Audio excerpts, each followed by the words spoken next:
The latch on the toolbox had been broken for months.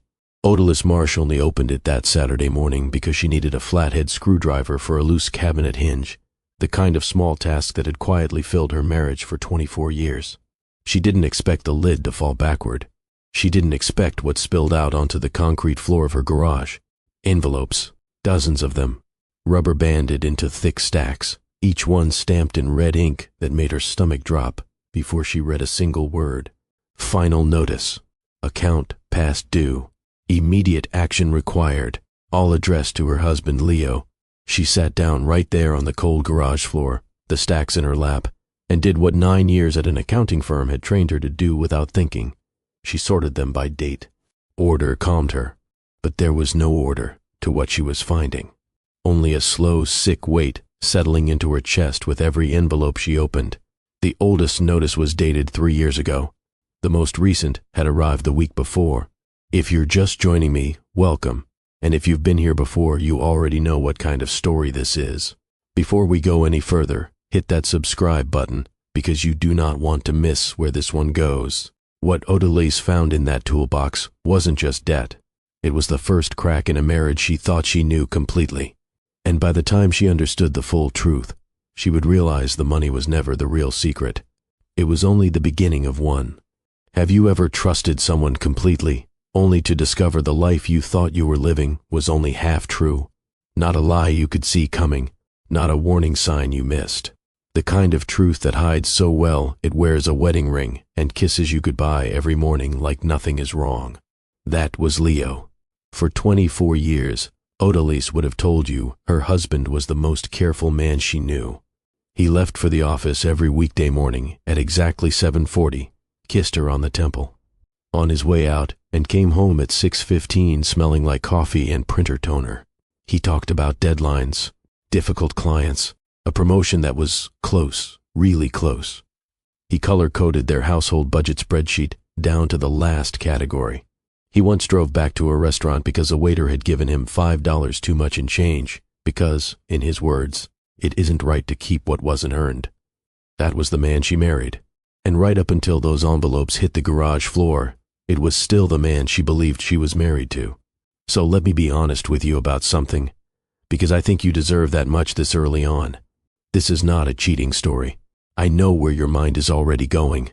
I know the shape this kind of story usually takes. But what Odalys was about to uncover was something stranger than betrayal by another woman. It was a betrayal built almost entirely out of silence. A lie that didn't need anyone else at all, just one man, 3 years, and a kind of pride that cost more than either of them could have imagined. By the end of this, you're going to ask yourself the same question Odalys asked herself, alone on that garage floor. How well do you actually know the person sleeping next to you every night? Stay with me. It gets harder to believe from here. She started with the oldest envelope, because that was how she'd always been taught to handle a problem. Begin at the root, not the symptom. It was a credit card statement, 3 years old, showing a balance of $2,300. Manageable, explainable, even. People carried balances like that all the time. She almost let herself breathe.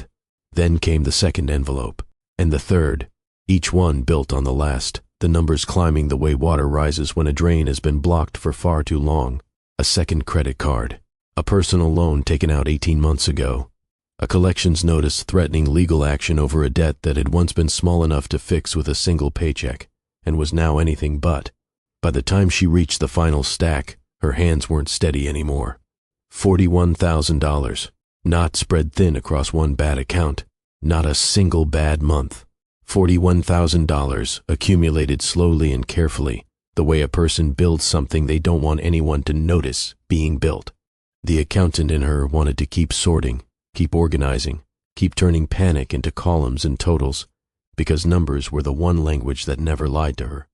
But underneath that reflex was something rawer she hadn't let herself feel yet. Fear. Not fear of the debt itself. Fear of what kind of man could carry something this heavy for this long and never once let it show on his face. Leo left for work every morning, like clockwork.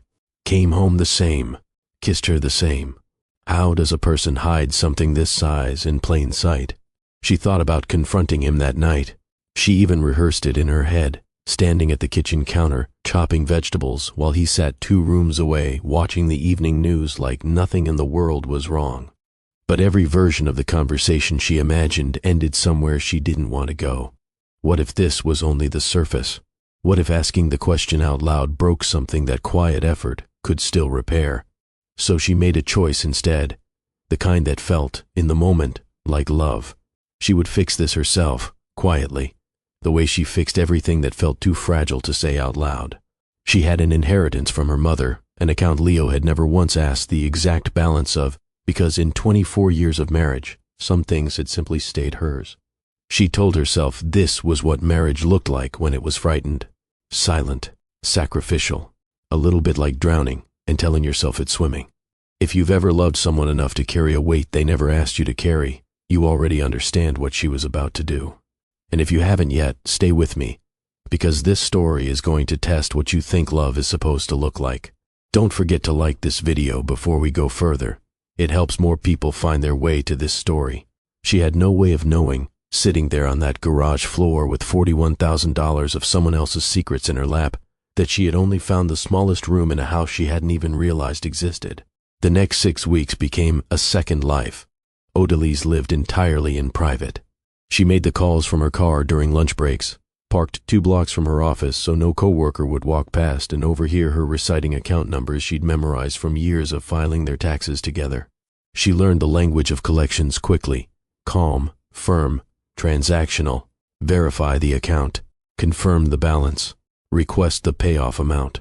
She sounded, she realized, exactly like the people who used to call their house asking for Leo, except now she was the one closing the loop instead of dodging it. She wired the money in careful installments, never a single large transfer that might draw a flag from her own bank, never a pattern obvious enough to invite a question from anyone, including herself on the nights she lay awake wondering if quiet was the same thing as honest. Each payoff felt like setting something heavy down. The credit cards first, then the personal loan, then finally the collections balance that had grown teeth of its own. She kept a private ledger, the only one she'd ever hidden from her husband in 24 years, tracking each debt as it disappeared the way she once tracked overdue invoices at work. Methodical, unemotional, done. By the end of the 6th week, the toolbox held nothing but tools again. Every notice paid, every account closed out clean. She never told Leo what she'd found or what she'd done. She told herself this was mercy, that some men needed saving from their own shame without ever knowing they'd been caught in it. She watched him leave every morning at 7:40, kiss her on the temple, still talking about a promotion that was close, really close, and she let herself believe she had quietly rescued her marriage from something he'd been too proud to admit. She thought the story was over. She thought the hardest part had already happened, back on that garage floor, and that everything after would simply be the slow work of forgetting it. She had no idea the debts were never the whole truth. She had no idea that somewhere behind the man who left for work every morning, there was no office waiting for him at all, and that the real story hadn't even started. The call came on a Thursday evening, 3 weeks after the last debt had been paid off.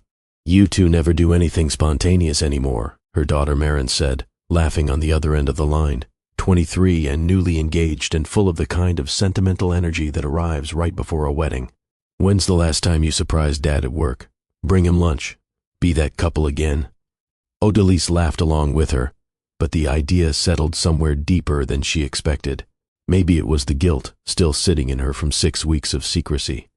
The notices, the wire transfers, the ledger she'd never shown him. Maybe some part of her wanted to do something soft and simple to balance the scales, even if Leo would never know there were scales to begin with. The next afternoon, she stopped by the deli near their old apartment, the one from when they were newly married and broke and happy, and picked up his favorite sandwich wrapped in the same paper it had always come in.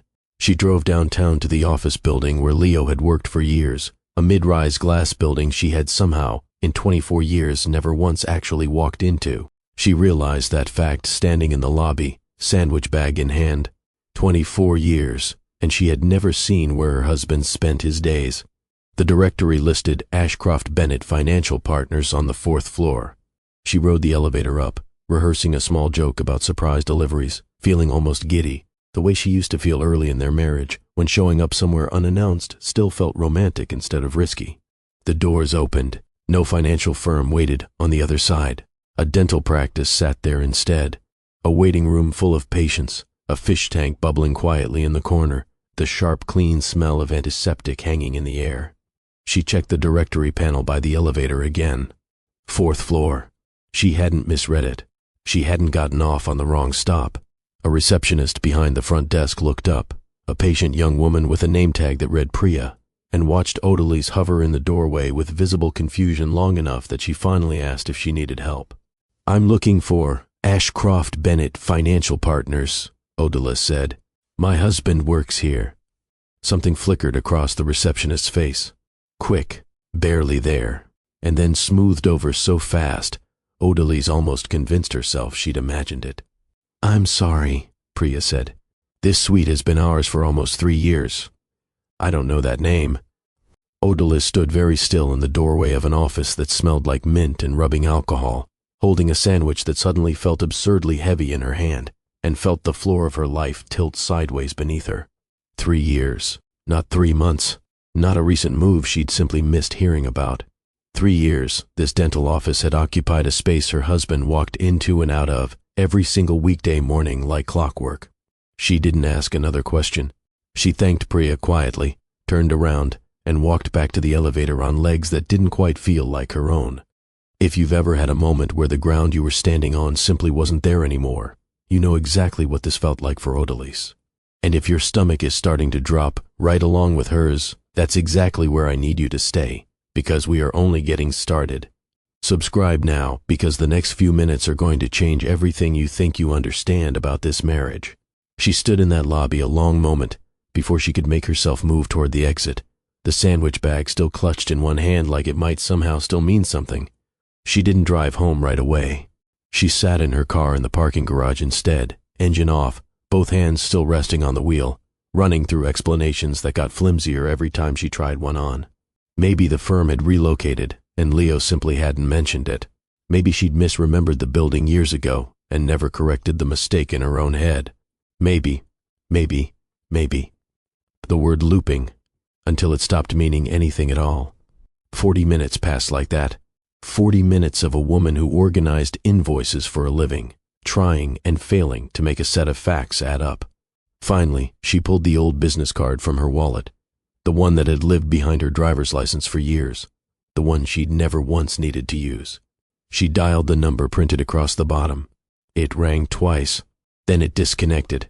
Not a busy signal, not a voicemail greeting with his firm's name attached, just silence, then a dial tone, the kind of ending that belonged to a line closed a long time ago.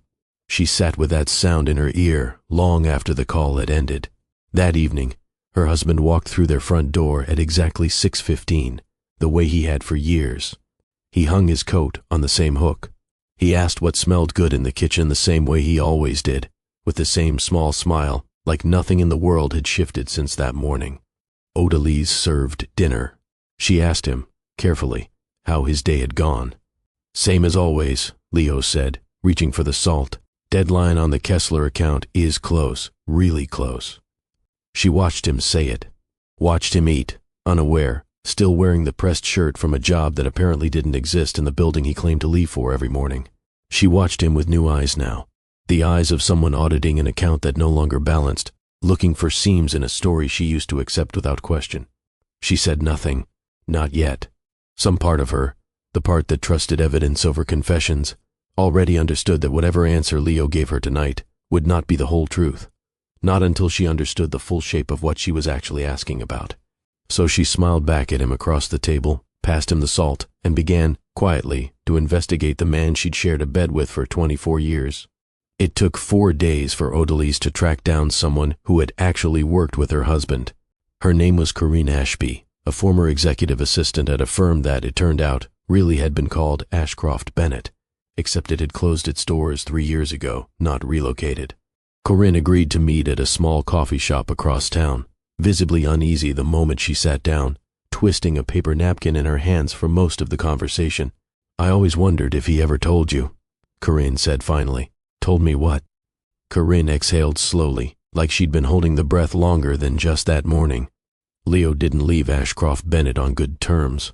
About a year before the firm closed, he found irregularities in how one of the senior partners was handling client funds, a man named Desmond Weiss. Skimming, small amounts spread across a lot of accounts so it wouldn't get noticed easily. Leo brought it straight to compliance. That sounds like something he would do, Odalys said, and meant it. It was the first piece of this story that still sounded like her husband. It should have ended with Weiss getting fired, Corinne continued. Instead, Weiss had friends on the board. He got ahead of it, resigned quietly, framed the whole thing as a personality conflict, and made sure it was Leo's name that got tied to the mess instead. Leo was let go within 2 months. No severance, no references, and Weiss made calls. Leo couldn't get hired anywhere in the industry after that. Not locally, anyway. Something cold settled behind Odalys's ribs. That was 3 years ago. A little over 3, yes. He's been telling me he goes to that office every day for 3 years. Corinne looked at her with something that wasn't quite pity, but sat close to it. I'm sorry. I assumed you knew and just didn't talk about it. Some marriages are like that. Odalys sat with the words a long moment, picturing the man who left the house every morning at 7:40 in a pressed shirt, who came home every evening talking about deadlines that didn't exist, who had somehow, for 3 years, gotten dressed for a job he did not have, and walked out the door into a life she knew nothing about. If this is the point where your heart is starting to ache for Leo even a little, hold on to that feeling, because you're going to need it for what comes next. Drop a comment telling me what you think Leo was really doing with that money, because I promise you, the answer isn't what you're expecting. She thought about the $41,000 sitting in her private ledger, every debt marked paid in her own handwriting. If Leo hadn't earned a salary in 3 years, where had 3 years of bills, mortgage payments, and grocery runs actually come from? And more than that, where had $41,000 of debt come from on top of everything else, for a man with no paycheck to spend against? A man hiding a job loss might hide money. He might cut corners quietly, dip into savings, take on a little debt to keep the illusion running. But this was different. This was a man bleeding money out faster than any unemployed person reasonably could, for 3 straight years, without her noticing a single missing dollar from their joint accounts. Something else was pulling at this thread, something Corinne either didn't know or wasn't saying. Odalys thanked her, left the coffee shop, and sat in her car outside for a long time before she trusted herself to drive. The picture was clearer now, and somehow that only made it worse. Leo hadn't lied about having a job because he was hiding an affair. He'd lied because his pride couldn't survive telling her the truth. But that still left one enormous question sitting untouched in the middle of everything. Where exactly had the money gone? The answer was in a storage unit 20 minutes outside the city, a fact she uncovered going through mail Leo had left unattended on the kitchen counter, a habit she'd never had reason to break before and felt no guilt about breaking now. The unit's monthly bill was addressed to him, paid automatically from an account she didn't recognize. She went alone, on a Tuesday morning, while Leo left the house dressed for a job that didn't exist. The unit was small, the kind of size a person rents for furniture between apartments, and when she raised the rolling door, what waited inside made her sit down hard on an overturned crate before she even understood why she was crying. Boxes, careful, labeled boxes, the way Leo labeled everything. Inside them, her mother-in-law's silver tea set, his father's watch collection, 6 watches, each one a quiet inheritance from a man who had died when Leo was 26. A velvet box that once held her own wedding set, the matching pieces meant for Marin someday, now sitting empty beside a folded certificate of authentication. He had sold it all, piece by piece over 3 years, replacing what he could with careful replicas so the tea set on the shelf would still shine, so the watch box on his dresser would still look full even though it now held cheap imitations. He had liquidated his father's memory and his mother-in-law's legacy, one object at a time, to fund a lie about employment that had already cost him his pride. But even that didn't explain $41,000 in debt on top of it. A man selling heirlooms to fake a paycheck would be hiding money, not spending far more than he had. Something else was still pulling at this thread. In the last box, tucked beneath a stack of old photographs, she found a folder. Inside were 12 months of wire transfer confirmations, all sent to the same name, Priya Anand. The same first name as the receptionist at the dental office, she realized with a jolt, though she couldn't yet be certain it was the same woman. $600 a month, sent without fail, for over a year, memo lines that simply read rent or for Simone's school. Simone, a child's name. Odalys sat in that storage unit with the folder in her lap, and for the first time since the toolbox, she let herself imagine the ugliest possible answer. An affair, a second family, hidden in plain sight, a little girl who might carry her husband's eyes. This is the moment I need you to sit with, because right here, Odalys didn't know if she was about to save her marriage or watch it end completely. If you were sitting in that storage unit right now, which answer would scare you more, the affair or something worse? She closed the folder, locked the unit behind her, and drove home that night not knowing which outcome she was even hoping for anymore. She waited until Sunday evening, when the house was quiet and Marin wasn't due to call, and laid everything out on the kitchen table, the same table where they'd eaten 10,000 ordinary dinners across 24 years. The collection notices, each one marked paid in her own handwriting, the storage unit key, the folder of wire transfers, and beside all of it, written on a plain index card because she needed to see the words outside her own head before she could say them out loud, Ashcroft Bennett. Leo walked in from the living room, saw the table, and stopped in the doorway like the floor had shifted under him too. Odalys. Sit down, she said, not loud, not shaking, just certain. He sat. She didn't raise her voice once through what came next, because she'd promised herself she wouldn't. She pointed to the notices first. I found these in the toolbox 2 months ago, $41,000. I paid all of it, using money from my mother's account, and I never told you, because I thought I was saving you from something you were too ashamed to say out loud. Leo's face had gone pale, but he said nothing yet. Then I went to surprise you at work, she continued. There's a dental office on the 4th floor of that building. Has been for 3 years. I talked to a woman named Corinne Ashby, who told me Ashcroft Bennett closed down before that you were pushed out over something involving a man named Desmond Weiss. And then I found a storage unit filled with your father's watches and your mother's silver, replaced with copies so I'd never notice they were gone. She slid the folder across the table last. And I found this, Priya Anand, $600 a month for over a year, for someone named Simone. Leo's face went through something she had never once seen in 24 years of marriage. Not anger, not defensiveness, something closer to collapse, a wall finally giving way after being asked to hold too much weight for too long. I can explain, he said. Then explain, Odalys said. Who is Priya Anand? Who is Simone? His hands lay flat on the table, like he needed something solid to hold on to. Priya worked with me, at Ashcroft Bennett. She was the one who backed me up when I reported Weiss, corroborated everything I'd found, put her own job on the line to confirm it in writing when nobody else would.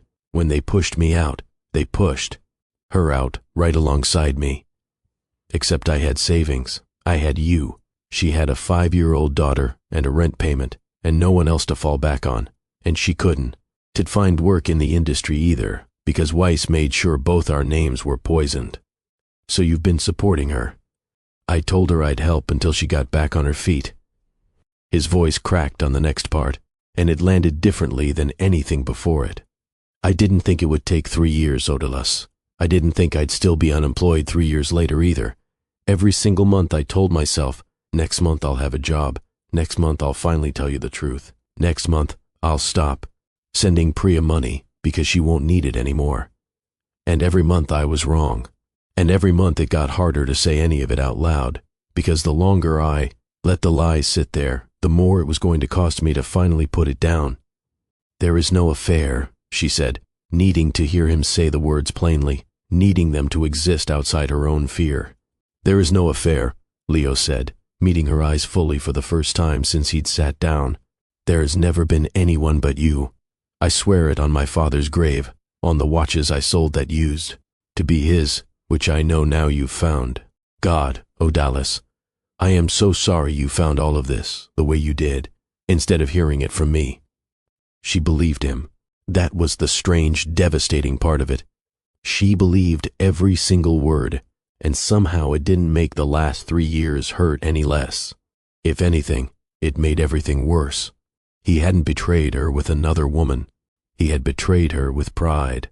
He had let his shame over losing a job outweigh 24 years of a marriage built on the idea that they told each other everything, and in trying to protect his own dignity, he had spent his mother's silver, his daughter's future ring, and $41,000 of debt that Odalys had paid off without even understanding what she was truly paying for.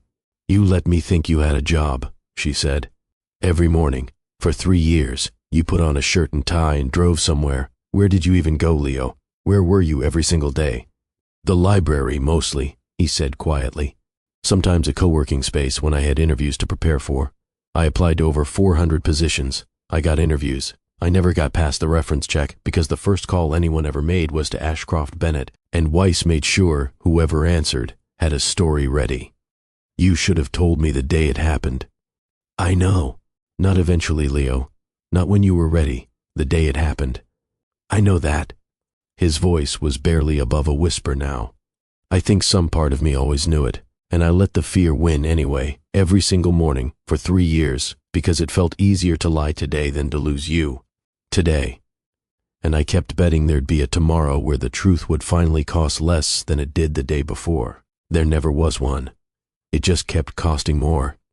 The kitchen was quiet after that. Not the comfortable quiet of 24 years of ordinary dinners, but a different kind. Heavier, unfamiliar, the sound of 2 people sitting across from each other and realizing how much distance had grown between them without either one noticing it happen in real time. Odalys looked at the notices, the storage key, the folder, all of it spread across the table like evidence in a case she'd never wanted to build. "I don't know what happens now," she said finally. "Neither do I," Leo admitted. "But I don't want to lie to you again. Not about this, not about anything. Ask me whatever you need to ask, and I promise you, all of it, every part of it, gets a real answer this time."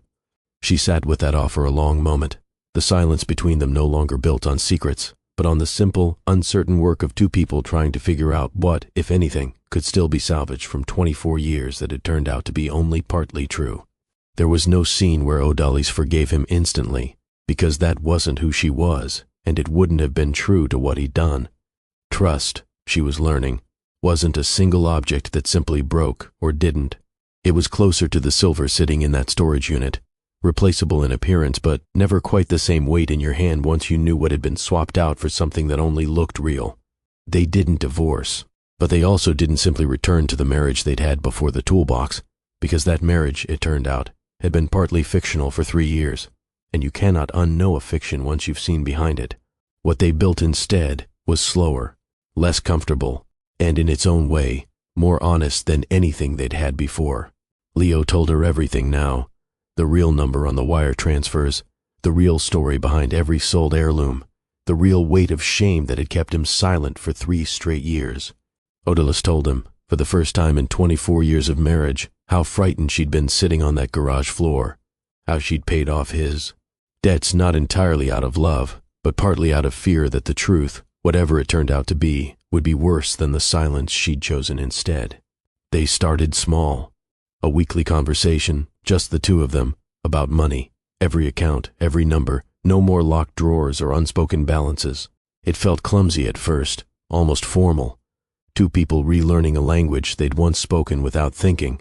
But slowly, it stopped feeling like an audit and started feeling like a habit worth keeping.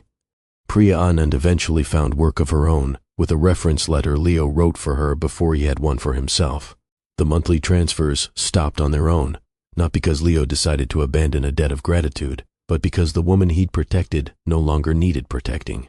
Odalys met her once, briefly, at Marin's wedding the following spring. Leo had quietly invited her, a small act of honesty he ran past Odalys first, which mattered more to her than the invitation itself. Priya thanked her for something Odalys hadn't done on purpose. "Your husband is the reason my daughter and I had a floor to stand on," she said. "I know it cost you. I'm sorry it cost you in silence instead of out loud." Odalys didn't have a response ready for that. She simply nodded and let it be enough. "If there's one thing I hope you take from this part of the story, it's this. Rebuilding trust was never about erasing what happened. It was about 2 people choosing, one true morning at a time, to stop protecting each other from the truth. If this story has meant something to you," Share it with someone who needs to hear that honesty is always worth the discomfort it costs up front. That's how stories like this one find the people who need them most. Because forgiveness, Odalys was learning, isn't a single decision. It's a practice. And some days, you simply choose it again. Leo found work again, eventually, at a smaller firm 2 states away from Weiss's reach, starting from a title well below where he'd once stood. He wore the same pressed shirts. He left at 7:40 and came home at 6:15. But now, when Odalys asked how his day had gone, she believed the answer, because belief, she'd learned, wasn't something you could simply demand back into existence. It was something you rebuilt, one true morning at a time. The watches were never replaced. Leo kept the empty box on his dresser anyway, not to hide anything this time, but as a kind of quiet monument. A reminder, he told her once, of the version of himself who thought a lie could ever be smaller than the truth it was protecting. Odalys never quite forgot the sandwich she'd carried into a dental office looking for a husband who wasn't there, but eventually she stopped needing to remember it. It became simply a part of the story, instead of the whole weight of it. Some debts, she came to understand, were never really about money. They were about the price a person is willing to pay to avoid saying 4 small words out loud, "I lost my job," and how far that silence can travel before it finally comes due, with interest neither of them ever saw coming. She had paid off his debts before realizing he never had a job.